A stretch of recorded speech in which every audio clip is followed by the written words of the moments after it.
Hello, everyone. This is Mark Blanton, and I'm glad to have you here in my home. Obviously, we're doing trying to deal with this coronavirus thing, and of course, get past, the COVID-19. The funny part about it is that I am still on quarantine, still on lockdown. We got a few more days here in South Africa, and then they're going to, ease the restrictions and so forth. And then when that's over with, we'll start getting to the liquor stores and start hanging out and start going shopping like we used to. And we hope everything at some point comes back to normal. In the meanwhile, just like everyone else, I'm on my social media accounts. I'm looking at Facebook, Instagram, and so forth, and I'm seeing just a lot of information about the spread of the virus, how it affects Black people more disproportionately, and so forth. And I will say, I've been living in South Africa for almost a couple of years now, and I'm here now actually. And I think in the U.S. there's several hundred thousands of cases, and then right here in South Africa we got a few thousand cases, maybe 3, 4, somewhere there and abouts, and so forth. So I don't know what that's all about, but I will say that everybody needs to be safe and take it seriously, because it doesn't take much effort for you to catch it. So like I said, do your little social distancing and things along that line. Okay. Another topic, or another thing that I see a lot is there are people that, I keep hearing this thing called, the Chinese are taking over Africa. Like I said, Africa is a large place, very large place, much, much, much larger than the United States. So to talk about Africa, you really can't just narrow it down to the continent of Africa. You got to kind of go regionally and whatnot. And I'm here in the South.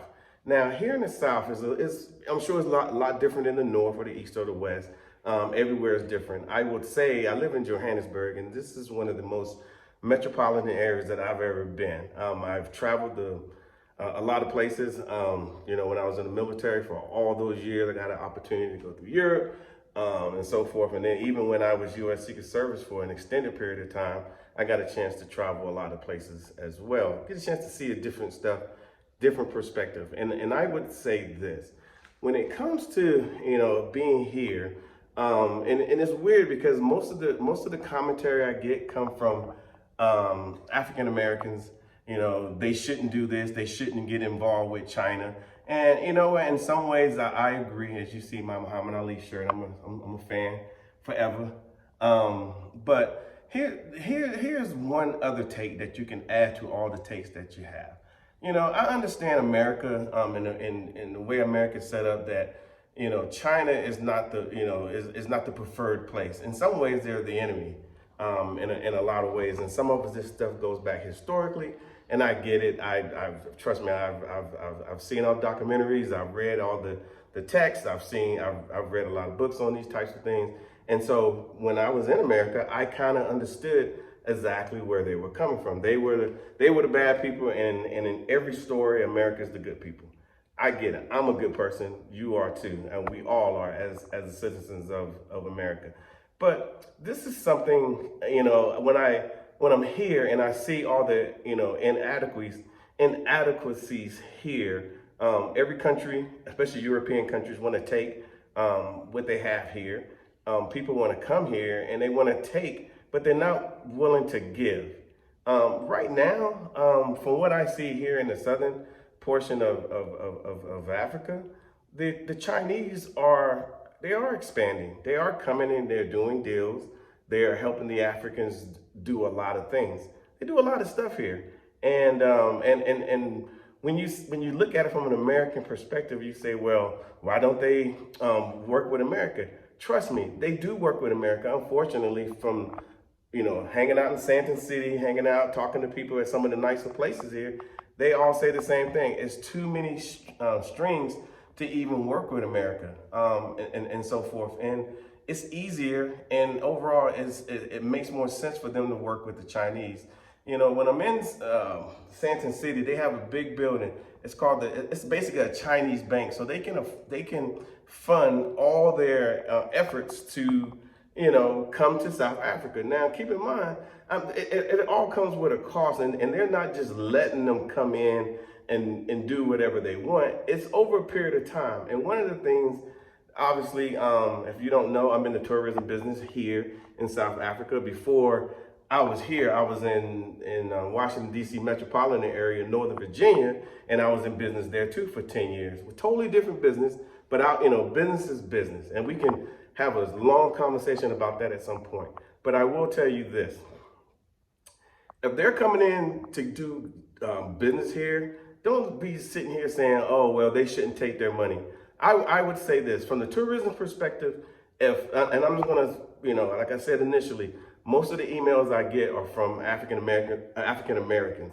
Most of the comments that I see sounds like they should never let the Chinese in, and maybe they shouldn't. I don't know that, but I will tell you this as an African American.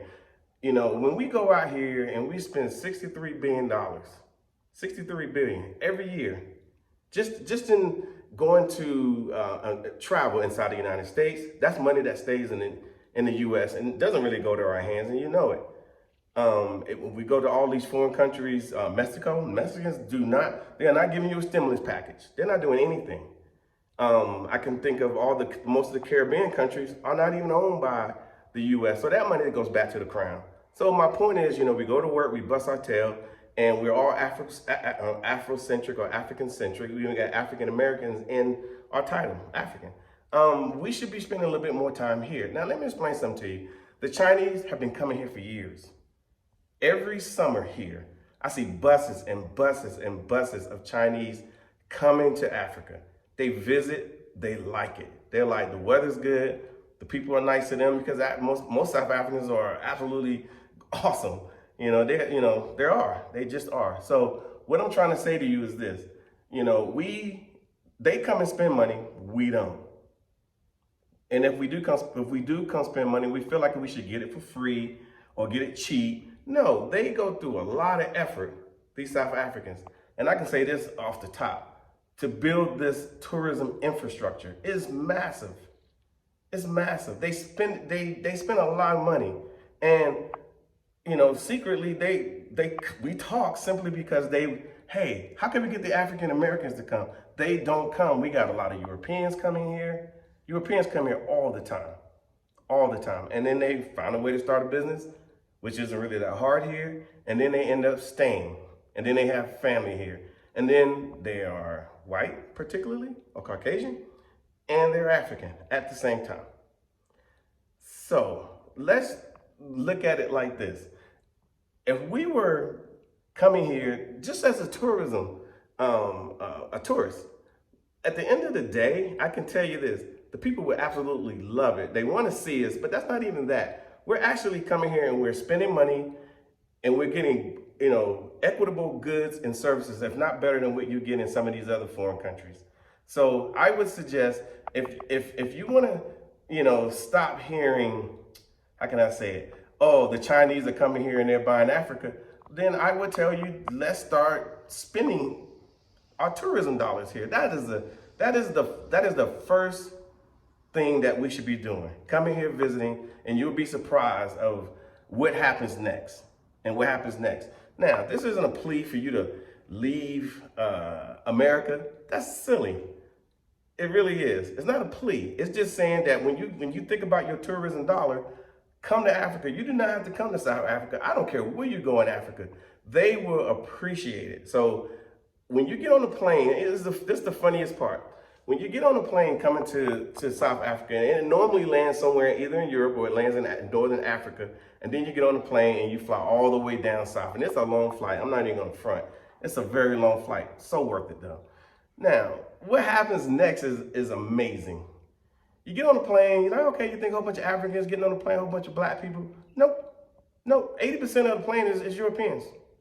They're going to this place that we're supposed to be so afraid of, and it's so messed up, and it's so backwards. And they're actually coming down here to start business, to have business, to live, to I guess I'm gonna say ball out, because their exchange rate, as far as their money is concerned, is extreme right now. Right now, a British person can come here and it takes one of their British pound equals 23 of the South African money or rand, which is extreme.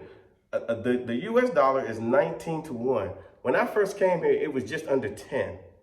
And that was great. I was like, whoa, this is great. But now it's almost 20 to 1. So there's plenty of reason for you to come to South Africa or come to Africa in general and take a look and then get an opportunity to know the people. Don't just keep to yourself. Know the people. As soon as you start talking with this accent, they're gonna be like, oh, okay, you from America? Oh, I really want to know about America. And they're gonna tell you some things that you're like, what? That happens in America? And they like, yeah. And then the next thing they're gonna say is, oh yeah, because I saw it on TV. And after you finish laughing, you're gonna say, well, that's not the America that I know. So I would say again, when it comes to changing the narrative, I think it's really going to come down to what we do.